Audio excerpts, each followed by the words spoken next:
The transformation would last only until the next full moon.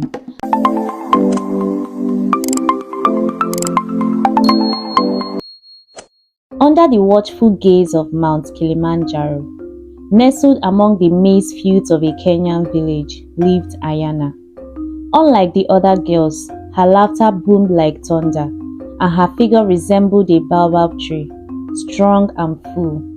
Men whispered, calling her Ayana the Elephant, a cruel nickname that stung like a scorpion's tail. Her heart yearned for the warmth of love, but suitors came only to gawk and leave. Leaving behind a tray of hurtful jokes, Ayana's only solace was her grandmother, Mama Zahara, a woman whose eyes held the wisdom of the savannah. Built in Ayana, Mama Zahara would raps, her voice like dry leaves rustling. Comes in all shapes. You carry the strength of the earth within you, a gift waiting to bloom. One scorching afternoon, Ayana sat by the watering hole, tears blurring the reflection of the acacias. Suddenly, a glint of gold caught her eye. Half buried in the mud was a beautiful calabash, its surface etched with swelling patterns. Curious, she picked it up. A voice soft as a desert breeze whispered, "Greetings, child of the earth." Ayana yelped, dropping the calabash. It rolled back to her, the voice chuckling, "Don't worry, little one. I am Jitu, a friendly jinn trapped within."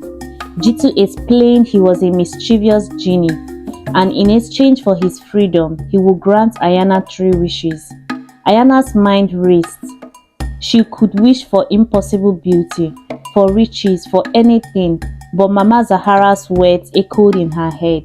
She wished for a heart as strong as the baobab, a mind as sharp as a lioness, and the ability to understand the whispers of the earth. Jitu, surprised by her choices, granted the wishes with a snap of his invisible fingers. A warmth spread through Ayana, a newfound confidence blooming within her. The next morning, she woke up to a whispering of the earth. Roots spoke of the hidden streams, birds shipped of ripe mangoes, and the wind carried the secrets of the village. Armed with this knowledge, Ayana transformed their lives. She led them to a hidden water sources, found lost cattle, and even predicted a devastating locust swarm, allowing the villagers to prepare. The once ostracized girl became a beacon of hope. Men who once mocked her now sought her counsel. But Ayana, with her newfound wisdom, saw their motive weren't pure. She remained focused on helping the village, her laughter ringing out with genuine joy. One day, a caravan arrived, led by a handsome young man with eyes the color of the midday sky. This was Prince Jabari, on a quest to find a bride known for her wisdom and strength. The village elders, eager to curry favor with royalty, pushed Ayana forward. Prince Jabari, however, was taken aback. He had envisioned a slender, graceful bride, not a woman built like a mountain. He politely declined, offering a position as his advisor instead. Ayana, her heart clenching, refused. Disappointment clouded the village, whispers turning sour. Jitu, sensing her pain, reappeared in the calabash. Jitu, ever a prankster, hatched a plan. He transformed Ayana into a vision of delicate beauty, with eyes like pools of moonlight and a figure that swayed like tall grass in the breeze. But there was a catch. The transformation would last only until the next full moon. Ayana, hesitant, agreed. The next day, the village gasped. Their Ayana, the strong, the wise, was now a vision of ethereal beauty. Prince Jabari was captivated, showering her with attention. Days turned into weeks, filled with laughter and stolen glances. Ayana, however, felt a growing unease. The prince's affection felt shallow, based solely on her outward appearance. On the night of the full moon, a grand ball was held. Ayana's heart pounded as she danced with the prince, the music a bittersweet melody. As the moon reached its peak, a warm glow emanated from the calabash in her pocket. Jitu's voice whispered, "The choice is yours, Ayana. Stay beautiful but forever bound to the moon, or return to who you truly are." Tears welled up in Ayana's eyes. She loved the prince's attention, but at what cost? She looked at Jabari, his gaze fixed solely on her beauty, not the woman beneath. A surge of defiance flared within her. She threw her head back, the music fading into the background. With a voice that echoed with the strength of the baobab, she declared, "This is who I am, Prince Jabari. Strong, wise, and yes, even a little bit big." The transformation reversed in a flash. Her beautiful disguise melted away, revealing her true form, powerful and proud. The crowd gasped. Even the moon seemed to dim, as if surprised by her boldness. Jabari stared at her, his initial shock morphing into something akin to respect. Ayana continued, her voice trembling slightly. "I may not be the woman you envisioned, but I am a woman of substance, worthy of respect and love, not just fleeting admiration." Her words hung heavy in the air, forcing Jabari to confront his own shallowness. Shame flickered in his eyes. He bowed his head, his voice low. "You are right, Ayana. I apologize for judging you based on appearances. You have shown true strength and courage, qualities I deeply admire." A hush fell over the gathered crowd. Then an old woman, her voice raspy with age, stepped forward. It was Mama Zahara. Her eyes, clear and bright, met Ayana's. "You have shown the true meaning of beauty, Ayana," she said, her voice filled with pride. "It lies not in outward appearance, but in the strength of your heart and the wisdom of your spirit." Jabari looked at Ayana, his eyes holding a newfound respect. "I came seeking a beautiful bride, but I found something far more valuable, a woman of character and strength. Would you, Ayana, consider marrying me? Not for who I see, but for who you truly are." Ayana smiled, a smile that lit up the room brighter than any touch. "I would be honored, Prince Jabari," she replied. Their marriage, a celebration of strength and inner beauty, was unlike any other the kingdom had ever seen. Ayana became not just the prince's wife, but his most trusted advisor, her wisdom guiding the kingdom for years to come. Years passed, filled with laughter and the pitter-patter of tiny feet. Ayana and Jabari were blessed with two children, a boy named Kioni, strong and kind, and a girl named Abeni, wise and witty, much like her mother. Whispers of discontent began to sneak through the palace. The nobles, accustomed to delicate beauties as their queens, looked down upon Ayana, her size and unconventional background a constant source of gossip.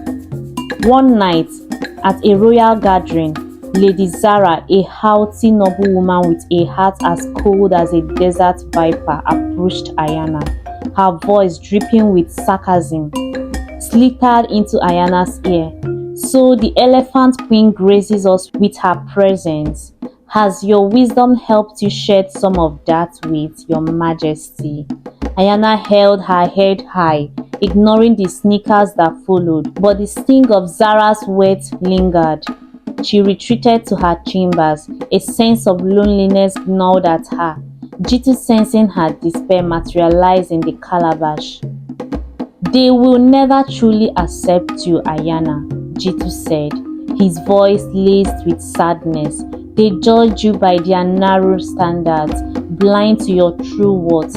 Ayana, her eyes welling up, shook her head. "But what can I do? I cannot change who I am." Jitu, seeing her determination, offered a challenge. "There is a hidden oasis deep within the forbidden desert, rumored to hold a portion that grants one wish, but the journey is fraught with danger. Are you willing to face it for yourself and for your children's future?" Ayana, her spirit rekindled, accepted the challenge. She spent weeks preparing, learning desert survival skills from the tribe's elders. Finally, under the clock of night, she embarked on her solitary journey, leaving a trail of tears and a heart full of hope.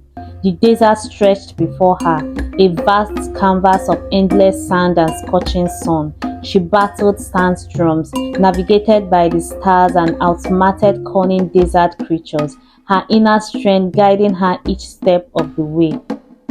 After weeks of perilous travel, Ayana stumbled upon a shimmery oasis, a heaven of emerald green amidst the desolate landscape. As she approached, a towering figure emerged from the grove of palm trees. He was cloaked in shimmering robes, his face obscured by a hood. His voice, deep and resonating, boomed. "Who dares trespass on sacred ground?" Ayana, her voice hoarse from taste, explained her journey, her quest for acceptance and a better future for her children. The figure listened intently, his silence hanging heavy in the air. Finally he spoke. "Your determination is admirable, Queen Ayana, but the portion you seek comes at a cost. Are you willing to pay it?" Ayana, her throat parched and her body weary, considered the offer. What price could be steeper than the constant ridicule and prejudice she faced? She met the figure's gaze, her voice steady. "Tell me what I must do." The figure explained that the portion would alter her appearance to conform to their narrow beauty standards, but it would come at the cost of her individuality and the connection to the earth that fueled her strength and wisdom. A wave of doubt washed over Ayana. Was sacrificing her true self the only way to gain acceptance? Jitu's voice, faint but clear, echoed in her mind. "Remember, Ayana, true beauty lies within. Don't trade your essence for fleeting acceptance." Ayana looked at the shimmery portion, its allure fading. She realized that changing her appearance wouldn't change the hearts and minds of those who couldn't see her true worth. "Thank you for your wisdom," she said to the figure, her voice resolute. "I decline the portion.